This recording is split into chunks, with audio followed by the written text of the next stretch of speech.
Good afternoon. It's an exciting day here on Dusty Ridge. We're about to leave on vacation tomorrow. We're going to be gone for about 2 or 3 days. So we want to make sure that we have our animals taken care of. That way they can thrive while we're out on vacation. We don't have to worry about them.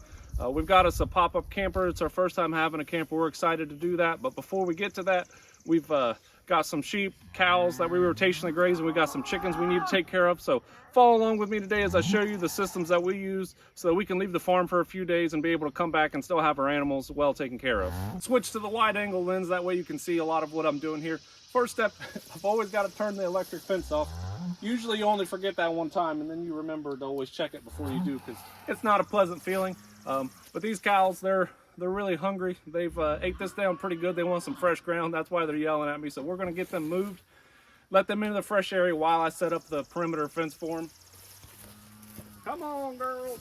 Come on. Up here. Let's go. I know you're hungry. Come on. You can do it.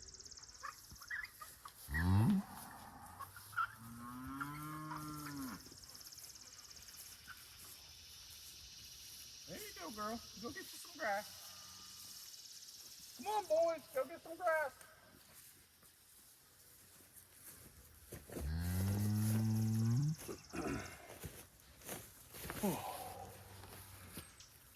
They finally decided to listen to me here. They're following through.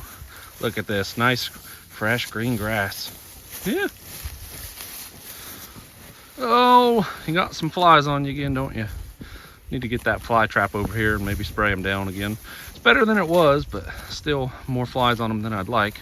So one of the tips I'm going to show you here is I'm using my old fence line here. I always try to think ahead, and so I'm going to use this as so that was the old one. Pull that up. Then I'm going to use this fence line here still. So then I'll just section them off this way and also make sure they can loop back in there to get some nice shade. And then I gotta add a water hose because their water tanks are down there.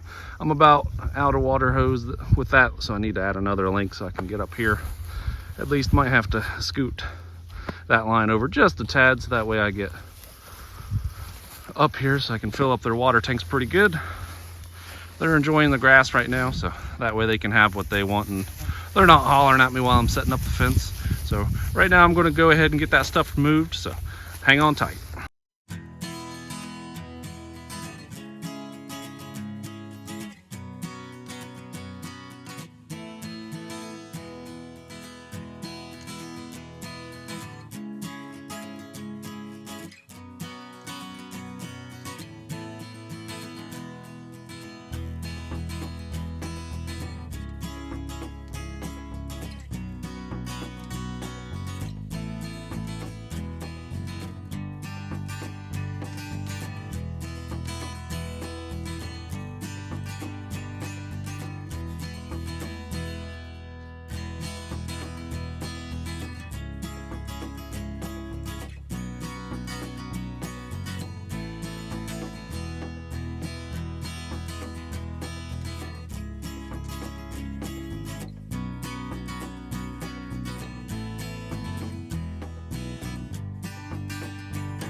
So I got their stock tanks pulled up here. Their one's filled up and the other one's in the process. So while I'm waiting on that, I'll take you on a quick tour to show you exactly how I have them set up. So this isn't on obviously, but I did have to reel this up and then stretch it back out. That's the only problem with using the same fence line. Is it seems a little counterintuitive, but at least I don't have to move these posts twice. So left this line in here and then we put it back through here. Since I'm going to be gone for a few days, I gave them an extra big space so that way the day that I get back, if I'm tired and don't want to move them, they'll still have plenty of grass. All I'll have to do is check their water, probably have to fill that up. Usually 200 gallons will last at least 3 or 4 days. So, and I do have some people that can check on it while I'm gone and make sure they have water. Because right now I've got it set up so that water hose is there and they can just turn it on and start filling up for them if they want. The calves are hanging out in the shade right here. They're dark cows, they don't show up very well on camera, but they're enjoying the shade. So my steers, one of them, the band dropped off of him, so the other one looks like he's about to. So that's good news. Looks like they're doing fine with that. So we stretched the fence line clear back behind those trees and down around through here. Give them plenty of grass. I do wish it was a little bit more palatable. It's a little bit on the dry side, but unfortunately that's all I can do right now. If this is your first time on the channel and you haven't yet, please subscribe. I rotationally graze cattle and sheep here in southeast Ohio. So what that means is I give them a small area like this and I let them eat on it for usually a period of 3 days to a week, and then I move them along. And that's the previous area they were in. So then I'll let it rest up until it's nice and tall like this, and then I bring them back through. We still do have quite a bit of nice clover and orchard grass in here. It's just the tops are starting to dry out quite a bit in here. So, but that's exactly how that side over there looked, and they mashed that down and took care of it. So I believe this is about as best as I can do right now, because on my way to town this morning I saw another farmer with his tractor and he had a round bell on it. So he was feeding hay here in July. This is July 12th, I believe. So not the time of year you want to be feeding hay, but with as dry as it's been, we're right over 3 inches under our normal 30-day average. We did some rain last week for the 4th. Unfortunately for a lot of people that aren't farmers in this area, it was the 3rd, 4th, and 5th. We had 3 days of rain. That was the first time we've had 3 days of rain, and probably since the first week of May. So that was pretty nice for me, but I know people that were trying to enjoy the holiday weekend weren't too excited about it. So that did help us a little bit. If we hadn't had that, we would have been well over 4 inches short for the last 30 days. So this has helped out some, but we're still incredibly dry, you know. So I'm glad I have this soil protection like this stuff here, because I mean, even under that, my soil's still really dry, but it just helps to protect these roots. And when we're always leaving some behind, some of the areas before this had gotten a little too short. This is about how I want to leave it. A lot of grass mashed down, and the short parts that they did eat still have a few inches left on it. So there is still some grass there, so that'll help it rebound that much quicker. It won't be coming out of the ground completely. They'll still have a little bit of forage to recover from. And this is what you like to see: happy cows grazing. They are enjoying their new paddock, so we'll leave them to it. The only thing I have left to do now is just turn on the fence and let the cows be cows, and they will enjoy the next few days. Now that we have the cows taken care of, sheep are next on the agenda. I've already taken down their fence here. The other night they snuck out, so I had to come up with a quick solution. I put them in the chicken coop until I could get them moved. So I've already taken down the fence line. Now I just got to pull the post, get their new area set up, and then lead them over there to it. And the chicken coop area needed cleaned out a little bit, so they're doing some mowing in there for us. This is the reason I got sheep. I mean, look at this bank. You know, I can't take a mower on it. There's a big ditch right down in here, so my mower gets stuck on that, and then I can't hardly drive it on the bank without it wanting to tip. It doesn't show up very well on camera, but maybe from this angle it'll show up pretty good, you know, where the sheep are versus where I am here. It's a pretty steep bank, and it's a long fence line, so if I can let them clear that out for me and I don't have to weed eat it, because it goes all the way down through there. So it's one of the reasons why I wanted to get sheep, and to also try to control these areas. A big branch busted off. We had that hurricane came through. We had the remnants of it, so we were pretty windy yesterday.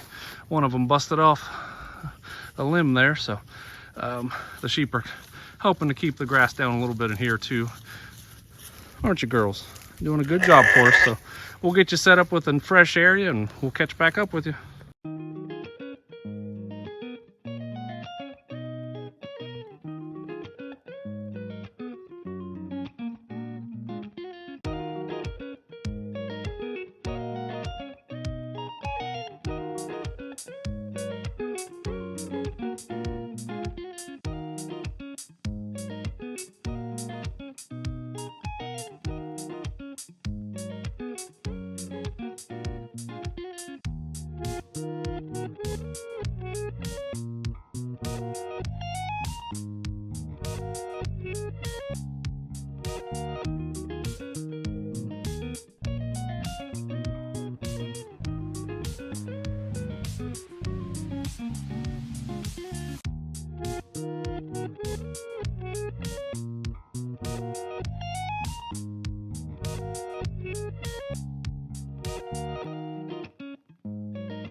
I got the sheep moved over here now.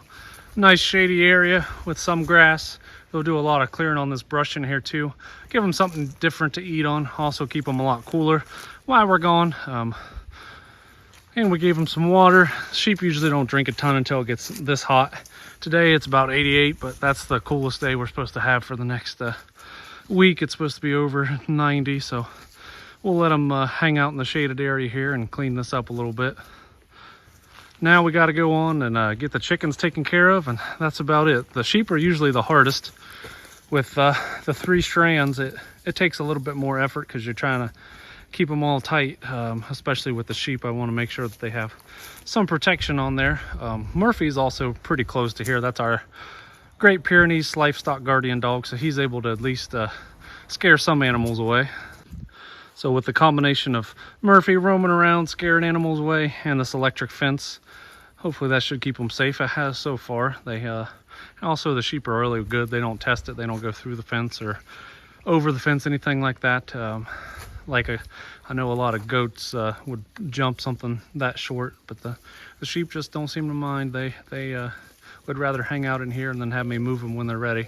So about as far back as you can see into that opening, that's how far back I took the fence. So they got quite a big area here. There wasn't a whole lot of line left on the reel anyway, so even if I wanted to make their area bigger, I didn't have too much more that I could have done.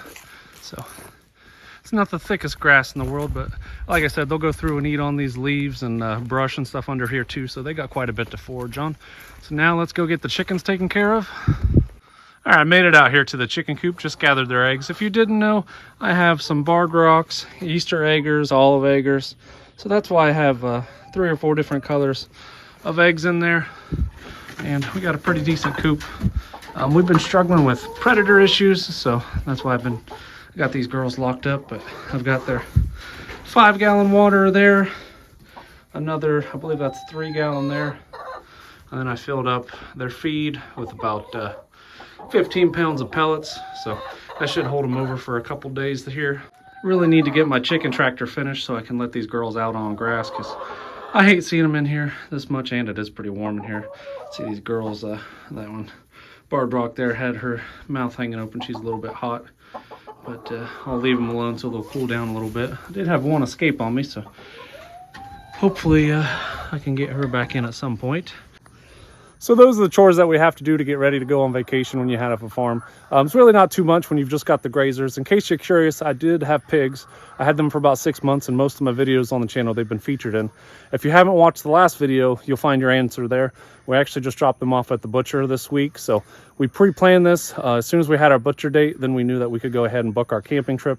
That way we wouldn't have to ask somebody to come out and lift the heavy pig feed, because they were eating quite a bit towards the end, like 30-40 pounds a day.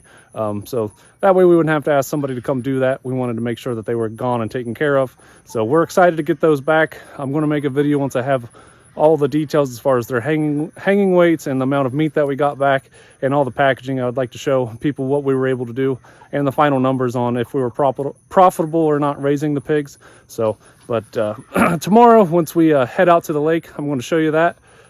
So here it is. Here's our pop-up camper. Like I said, she's pretty old. I think it's a mid-90s model, but it's got the air conditioner on top of it, and it's been about 90 plus pretty much every day around here. So camping in July without that would not be very much fun. So tomorrow morning I'll catch back up with you once we get everything loaded up, hooked up, and we're headed out towards the lake. All right, here we are the next day. We got the truck loaded up, got the camper hooked up to it.